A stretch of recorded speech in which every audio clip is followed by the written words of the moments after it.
بسم اللہ الرحمن الرحیم۔ السلام علیکم، میرے چینل میں آپ کا استقبال ہے۔ آج کی یہ ویڈیو 7ویں کلاس کی کتاب اپنی زبان کا چیپٹر نمبر 18 سبق نمبر 18 آدی باسی۔ تو ہم آج آدی باسیوں کے بارے میں پڑھیں گے کہ وہ لوگ کس طرح کی زندگی بسر کرتے ہیں نا۔ تو آج میں ریڈنگ کروں گی اس ویڈیو میں، مطلب ریڈنگ کر کے ایکسپلین کر دوں گی۔ اگلی ویڈیو میں ہم مشق کریں گے کیونکہ چیپٹر تھوڑا لمبا ہے اس لیے، ہے نا۔ تو دیکھیے میں ریڈنگ کر رہی ہوں۔ ہندوستان ایک وسیع ملک ہے، وسیع یعنی بہت بڑا ملک ہے۔ یہاں اگر ایک طرف بڑے بڑے ہموار اور زرخیز میدانی علاقے ہیں تو دوسری طرف اونچے اونچے پہاڑ ہیں، گہری وادیاں ہیں، دور دور تک پھیلے ہوئے جنگلات ہیں۔ بعض علاقے آبادیوں سے دور ہیں، وہاں پہنچنا بہت مشکل ہے۔ پرانے زمانے میں دنیا کے دوسرے حصوں میں سے بہت سے لوگ ہندوستان آتے رہے۔ یہ سلسلہ ہزاروں برس تک چلتا رہا۔ نئے آنے والوں اور پرانے بسنے والوں میں ٹکراؤ بھی ہوا، لیکن پھر بھی وہ سب یہیں کی آبادی میں گل مل گئے۔ اس طرح زبان، تہذیب، مذہب کے اعتبار سے مختلف گروہوں کی ملی جلی آبادیاں قائم ہو گئیں۔ گروہ یعنی گروپوں، مطلب مختلف قوم کے ماننے والے یا مذہب کے ماننے والے الگ الگ جگہ سے آ کر یہاں رہ گئے اور آبادیاں بھی بسنی شروع ہو گئی ہیں نا۔ البتہ کچھ لوگ جنگلوں اور پہاڑوں میں جا کر رہنے لگے۔ آج بھی ملک کے دور دراز مقامات پر کچھ لوگ عام آبادی سے الگ تھلگ اپنے پرانے ڈھنگ سے زندگی گزارتے ہیں۔ یہی لوگ آدی باسی یعنی پرانے بسنے والے کہلاتے ہیں۔ ٹھیک ہے، اب اگلے صفحے پر ہم چلتے ہیں۔ تو دیکھیے یہ آدی باسی ہے۔ اب اگلے صفحے پر چلتے ہیں۔ دیکھیے ایسے لوگوں کی خاصی تعداد ملک کے پہاڑی سلسلوں اور جنگلوں میں رہتی ہے۔ آدی باسیوں کے مختلف گروہ مختلف علاقوں میں آباد ہیں اور ہر گروہ کی اپنی اپنی خصوصیات ہیں، یعنی اپنی اپنی اچھائیاں، اپنی اپنی خوبیاں ہیں۔ ٹھیک ہے نا۔ تو جو میرے چینل پہ نئے ہیں وہ پلیز میرا چینل سبسکرائب کر لیجیے، اور جنہوں نے نہیں کیا ہے پلیز میرا چینل سبسکرائب کر لیجیے، کیونکہ چینل سبسکرائب کرنا بالکل فری ہے۔ آپ لوگ میرا چینل سبسکرائب کریں گے تو میری حوصلہ افزائی ہو جایا کرے گی، تو پلیز میری حوصلہ افزائی کر دیا کریں آپ لوگ۔ تو دیکھیے ہم اگلے پیراگراف پر پڑھتے ہیں۔ دیکھیے یہاں پر ہندوستان کے آدی باسی قبیلے 3 بڑے خطوں میں بسے ہیں۔ ایک جنوبی ہند کے ساحل سمندر کے پہاڑی علاقوں میں، دوسرے وسطی ہندوستان کے پہاڑوں اور جنگلوں میں، اور تیسرے ملک کے شمال مشرقی علاقوں میں۔ وسطی ہندوستان میں جو قبیلے آباد ہیں ان میں سنتھال، بھیل، گونڈ اور منڈا قابل ذکر ہیں۔ قد و قامت اور رہن سہن کے اعتبار سے یہ بڑی حد تک ایک دوسرے سے مماثلت رکھتے ہیں۔ مماثلت یعنی ایک جیسے دکھتے ہیں، ایک جیسے ہی دکھتے ہیں۔ مماثلت کا مطلب سیم ٹو سیم۔ کچھ گروہ نیفا اور پہاڑی علاقوں میں آباد ہیں۔ ان میں گارو، گھاسی، ناگا اور دوسرے بہت سے لوگ قبائل ہیں۔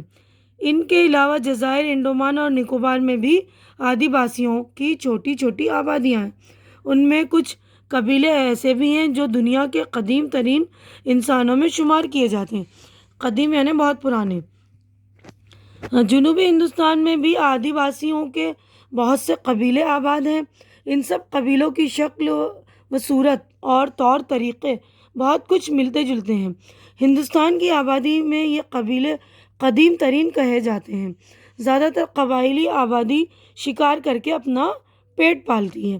جنوب میں مغربی ساحل کا علاقہ نباتاتی دولت سے مالا مال ہے۔ نباتاتی یعنی جو قدرتی دولت ہیں، جیسے پیڑ پودے، پھل فروٹ یا جو بھی جڑی بوٹیاں وغیرہ ہیں نا۔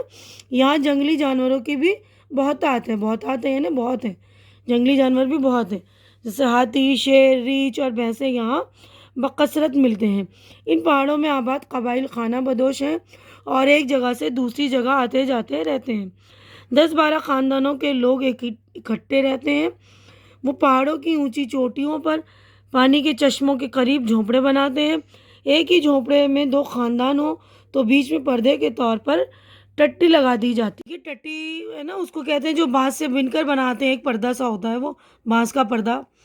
ٹھیک ہے، تو اب وقت دیکھیے مکان بنانے سے ان کو زیادہ دلچسپی نہیں، کیونکہ ان کے گزر بسر کا دار و مدار کھیتی باڑی کے بجائے جنگل کی پیداوار اور شکار پر ہے۔ جنگل کی پیداوار میں شہد، جنگلی پودوں کی نرم جڑ اور جنگلی پھل پھول شامل ہیں۔ شہد اکٹھا کرنے کے لیے یہ ان درختوں کی تلاش میں رہتے ہیں جہاں شہد کی مکھیاں چھتے بناتی ہیں۔ یہ ان درختوں میں کھوٹیاں گاڑ دیتے ہیں تاکہ ان پر چڑھنے میں آسانی ہو۔ عام طور پر برسات میں بارش کے بعد یہ لوگ رات کے وقت چھتوں کے قریب جاتے ہیں، ایک ہاتھ میں جلتی ہوئی مشعل لیے رہتے ہیں تاکہ شعلے کی چمک اور دھوئیں کی وجہ سے مکھیاں ڈنک نہ مار سکے۔ شہد اکٹھا کرنے کا کام ہفتوں تک جاری رہتا ہے۔ رات کو جنگلی جانوروں سے حفاظت کے لیے آگ جلاتے ہیں، اکثر چٹانوں کے اندر بھی شہد کے چٹے مل جاتے ہیں۔ یہ لوگ رسیوں کی مدد سے مشکل جگہ پر بھی پہنچ جاتے ہیں اور شہد نکال لاتے ہیں۔